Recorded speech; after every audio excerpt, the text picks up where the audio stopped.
there. I have hit the record button. Your flanges are in a canal in South America right now, right? No, they're in a machine shop in Washington State.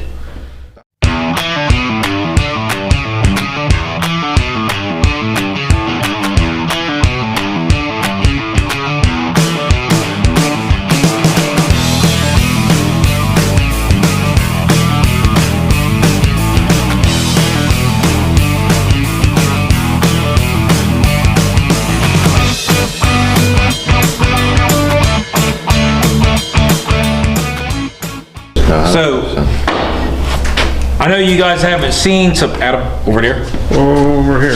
That is a 1968 International Loadstar, in case you guys forgot. It's also red, in case you... Yeah, in case you forgot it's red.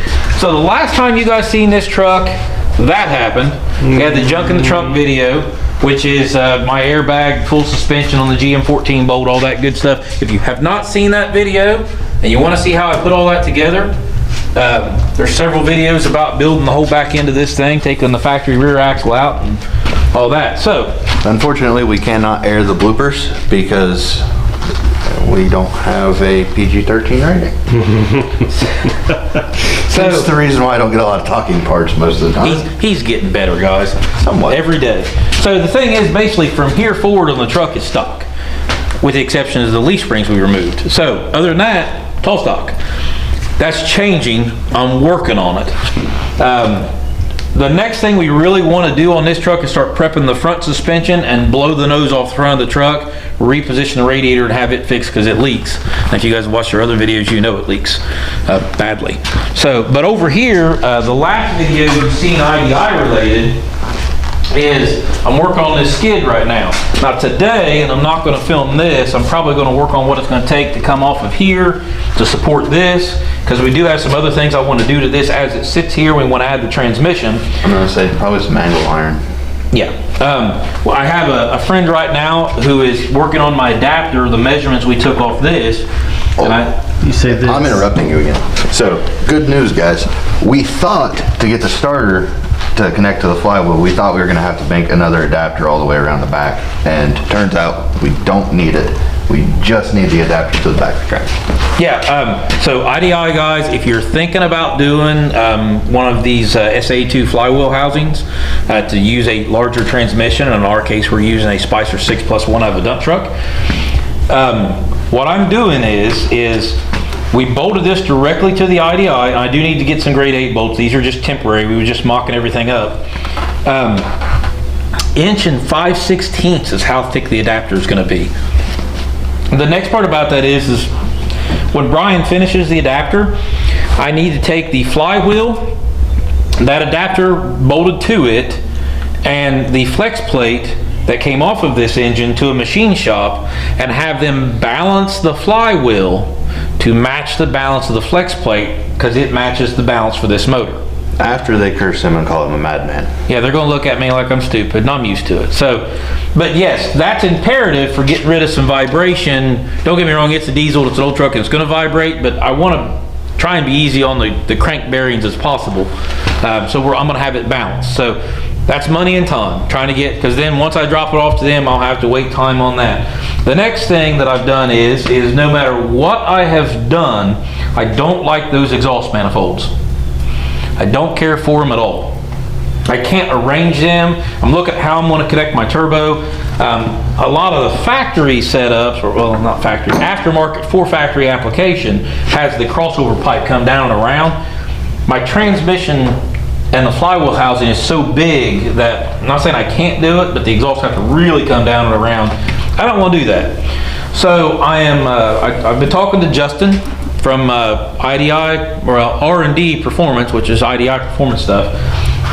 He's got a set of exhaust flanges that he's going to sell me, which is going to be the steel plates that fit here, and I'm going to buy some piping. We are going to make our own exhaust manifolds for this engine with hopefully do some flex piping here and here into a turbo mount right here, because I want to mount the turbo right there on top of the motor. And then I'll probably remove this right here because I think it'll be in the way. We'll see. But I'll make my turbo mount, and this is where we're going to mount our BorgWarner K27. Once we get everything in there, I'll have to get this figured out to where it sets up on this. Get that all welded together, because I got my turbo hat here. So it's all right now figuring on how everything's going to go together, but once we get these parts made, get the transmission on, I also have, Kagan, if you don't mind handing me that there. You guys will notice what that is. That is for a V-belt setup. What they would do is they would, you would have your power steering and whatnot, and if you had power steering and air compressor, and then they had the optional third pulley. I actually know a guy who's got a hydraulic pump that runs off this for his bucket truck, because he's actually got one of these older trucks, got a bucket truck.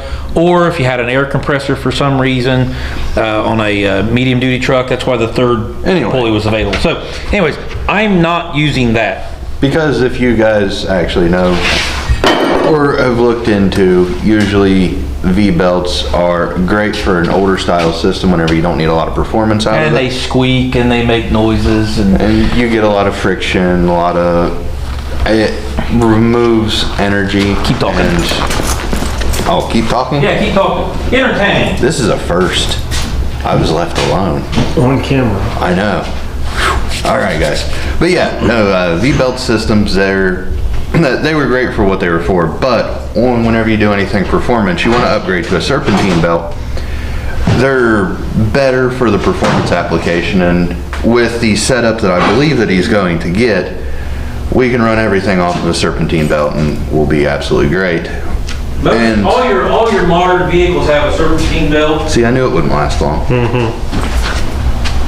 I can't find it. It's gone. We'll find it later.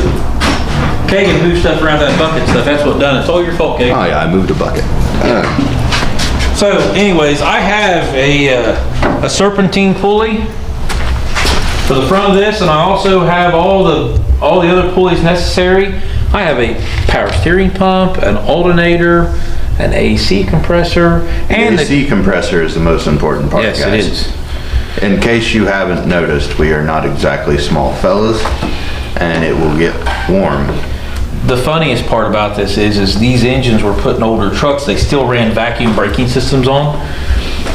For those of you who don't know, a diesel don't really quite draw vacuum like a gasoline engine does, especially if you're going to boost it with turbo. But they had a cute little vacuum pump right here. It's a little diaphragm pump that operates off serpentine belt. I got that too. So if we have anything, the vacuum that we want to keep, I got pump. So anyways, that's kind of where we're at right now with the IDI and the International. We have been taking measurements on it. We kind of have some ideas of what we're going to do. I'm kind of figuring through the suspension, because we'll probably start cutting that up here before long. I know good and well we're going to get some haters when I start doing that. It's just going to happen. Also, I want to put them on the spot. Comment a color that you'd like this to be other than gray. Other than gray. My thoughts was, this is my thoughts, but we'll take some of your guys' thoughts into consideration here. I'll peer pressure them into it. Yeah. I was going to paint this gray to match the motor, and then all the Spicer 6+1s that I see were originally black, so black transmission.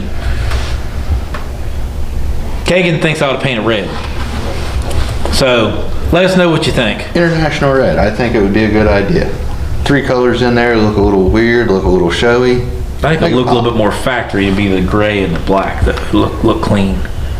Yeah, but I mean, people would see that and they'd be like, man, that Z-cut was great from the factory, wasn't it? Point taken. Yeah. Anyways, guys, thanks for watching. Appreciate it.